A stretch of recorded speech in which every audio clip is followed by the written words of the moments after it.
నమస్తే welcome to Edunine educational bulletin updates చూద్దాం. CBSE private విద్యార్థుల కోసం 2025 సప్లిమెంటరీ పరీక్షల నమోదును ప్రారంభించింది. ఈ నమోదు మే 30 నుండి జూన్ 17, 2025 వరకు కొనసాగనుంది. ఆంధ్రప్రదేశ్ రాష్ట్ర పాఠశాల విద్యా విభాగం ఏపీడీఎస్సీ 2025 రిక్రూట్మెంట్ పరీక్షకు హాల్ టికెట్లను ఈ రోజు విడుదల చేస్తోంది. ఈ పరీక్ష జూన్ 6 నుండి జూలై 6వ తేదీ మధ్య జరగనుంది.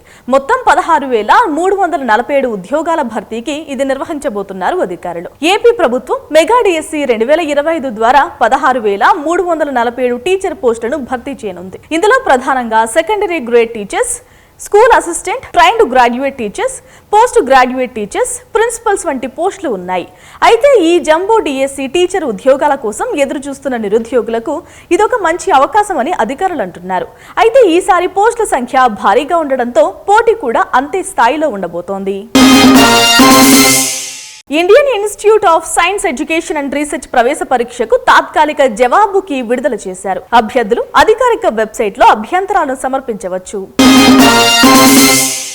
ఈటీఎస్ సంస్థ టోఫెల్ ఐబీటీ పరీక్షలో ఎలాంటి అభ్యాసం అవసరమో తెలుసుకోవడానికి ఆర్టిఫిషియల్ ఇంటెలిజెన్స్ ఆధారిత అడాప్టివ్ టెస్టింగ్ విధానాన్ని ప్రవేశపెట్టింది.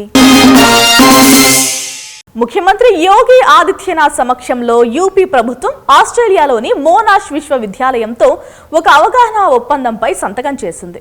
ఇది రాష్ట్ర విద్యా వ్యవస్థను అంతర్జాతీయ ప్రమాణాలకు పెంచే లక్ష్యంతో ఉందని అంటున్నారు అధికారులు. రాష్ట్ర వ్యాప్తంగా ఉన్న ప్రాథమిక, మాధ్యమిక, ఉన్నత విద్యా సంస్థల విద్యార్థులు, అధ్యాపక సభ్యులకు పరిశోధన, ఆవిష్కరణ, శిక్షణ, సాంకేతిక సహకారం కోసం ప్రపంచ వ్యాప్త వేదికను అందించడం ఈ ఒప్పందం యొక్క ముఖ్య ఉద్దేశం.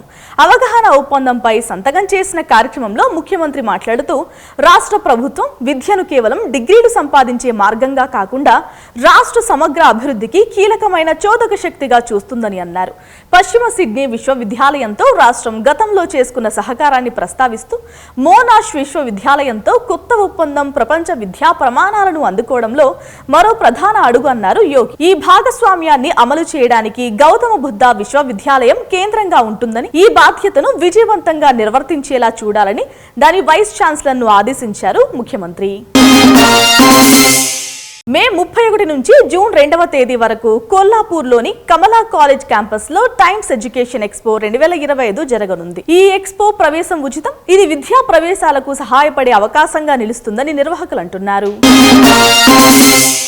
జాయింట్ ఎంట్రన్స్ స్క్రీనింగ్ టెస్ట్ 2025 పరీక్ష కోసం దరఖాస్తు గడువు జూన్ 1 వరకు పొడిగించారు. విద్యార్థులు ఇప్పటికీ అప్లై చేసుకోవచ్చు. జెస్ట్ లో పాల్గొనే సంస్థలు తమ అర్హత ప్రమాణాల ప్రకారం ఫిజిక్స్ లో ఎంఎస్సీ, పిహెచ్డి, అలాగే integrated PhD programmes, theoretical computer science లో పిహెచ్డి, అలాగే ఇంటిగ్రేటెడ్ పిహెచ్డి ప్రోగ్రామ్స్, అలాగే న్యూరో సైన్స్, కంప్యూటరైజేషన్, బయాలజీలో పిహెచ్డి ప్రోగ్రామ్స్ కు అభ్యర్థులను షార్ట్ లిస్ట్ చేయడానికి ఈ పరీక్ష స్కోర్ను ఉపయోగిస్తారు. ఆంధ్రప్రదేశ్ పాఠశాల విద్యాశాఖ ఏపీడీఎస్సీ 2025 పరీక్షకు హాల్ టికెట్లను ఈ రోజు విడుదల చేసింది. అభ్యర్థులు అధికారిక వెబ్సైట్ నుండి తమ అడ్మిట్ కార్డులను డౌన్లోడ్ చేసుకోవచ్చు. పరీక్షా తేదీలు, కేంద్రం, ఇతర వివరాలు హాల్ టికెట్లో ఉంటాయి. ఆంధ్రప్రదేశ్ లా కామన్ ఎంట్రన్స్ టెస్ట్ 2025కు సంబంధించిన హాల్ టికెట్లు ఈ రోజు విడుదల కాబోతున్నాయి. అభ్యర్థులు అధికారిక వెబ్సైట్ ద్వారా డౌన్లోడ్ చేసుకోవచ్చు. డిగ్రీ అసైన్డ్ సర్వీసెస్ తెలంగాణ దోస్త్ ఫస్ట్ ఫేజ్ సీట్లు అలాట్మెంట్ అయ్యాయి. దోస్త్ ద్వారా డిగ్రీలో చేరేందుకు 89,572 మంది రిజిస్ట్రేషన్ చేసుకోగా వారిలో 65,191 మంది వెబ్ ఆప్షన్లు ఇచ్చారు. వీరిలో 60,436 మందికి సీట్లు కేటాయించారు. దీంట్లో అమ్మాయిలు 38,041 మంది ఉండగా అబ్బాయిలు 22,395 మంది ఉన్నారు. గురువారం higher education council TGCHE chairman దోస్త్ కన్వీనర్ ప్రొఫెసర్ బాలకృష్ణారెడ్డి సీట్ల అలాట్మెంట్ వివరాలను వెల్లడించారు. ఫస్ట్ ఆప్షన్ తోనే 42,014 మందికి సీట్లు అలాట్ అయ్యాయి. ఈ ఏడాది కూడా కామర్స్ కోర్స్ వైపే విద్యార్థులు ఎక్కువగా ఆసక్తి చూపించారు.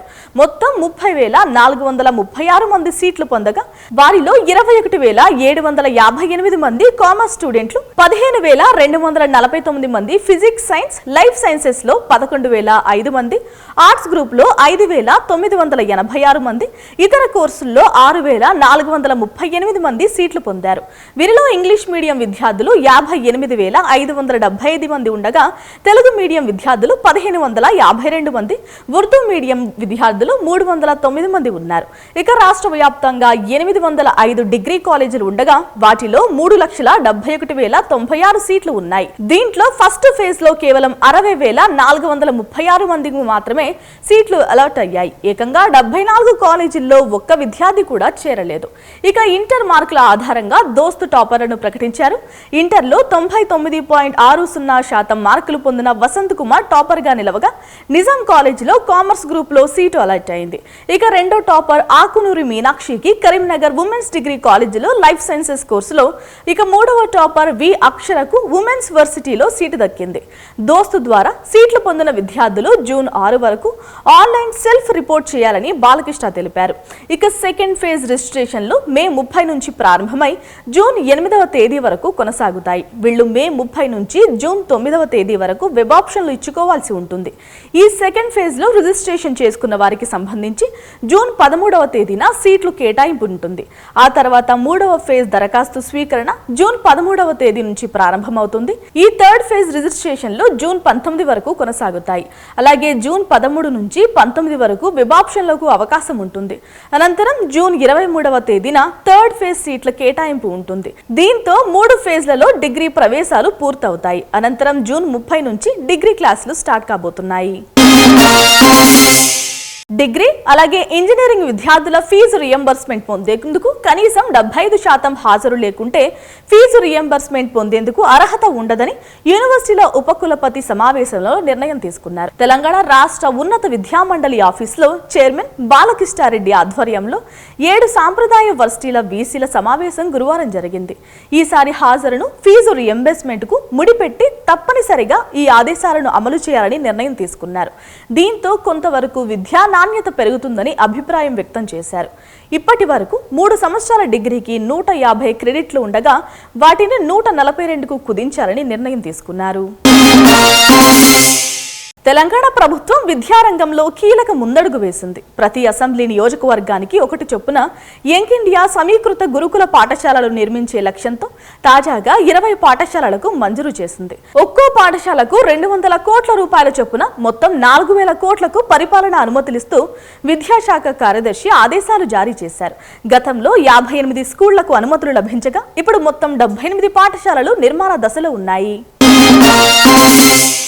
ప్రైవేట్ పాఠశాలల స్థాయిలో విద్యను అందించేందుకు తెలంగాణ ప్రభుత్వం 2025-26 విద్యా సంవత్సరం నుంచి అన్ని ప్రభుత్వ పాఠశాలల్లో నర్సరీ, ఎల్కేజీ, యూకేజీ తరగతులను ప్రవేశపెట్టనుంది.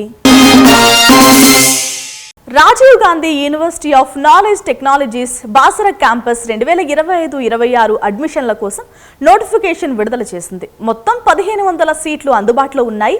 ఆన్లైన్ దరఖాస్తు మే 31 నుంచి ప్రారంభం కానుంది. కరీంనగర్లోని శాతవాహన యూనివర్సిటీకి లా కాలేజీ ఏర్పాటు చేయడానికి బార్ కౌన్సిల్ ఆఫ్ ఇండియా అనుమతి ఇచ్చింది. ఈ విద్యా సంవత్సరంలో తరగతులు కూడా ప్రారంభం కానున్నాయి. బాలికల విద్యకు ప్రోత్సాహం అందించడానికి తెలంగాణ ప్రభుత్వం కస్తూర్బా గాంధీ బాలిక విద్యాలయాల్లో ఇంటర్మీడియట్ కోర్సులు ప్రవేశపెట్టనుంది. ఇది డ్రాప్ అవుట్ రేటును తగ్గించడమే లక్ష్యంగా ఉంది. తెలంగాణ ప్రభుత్వం 2025-26 విద్యా సంవత్సరానికి విద్యార్థుల నమోదు పెంచేందుకు జూన్ 6 నుండి 19 వరకు బడిబాట కార్యక్రమాన్ని చేపట్టనుంది. ఆదిలాబాద్, హన్మకొండ జిల్లాల విద్యాధికారులు తల్లిదండ్రులను ప్రభుత్వ పాఠశాలల్లో తమ పిల్లలను చేర్పించాలని కోరుతున్నారు. మెరుగైన సదుపాయాలు, నిపుణులైన టీచర్లు, ఉచితంగా విద్యా సామాగ్రి వంటి అవకాశాలను వారు గుర్తు చేస్తున్నారు. ఇవి బులెటిన్ అప్డేట్స్. నమస్తే.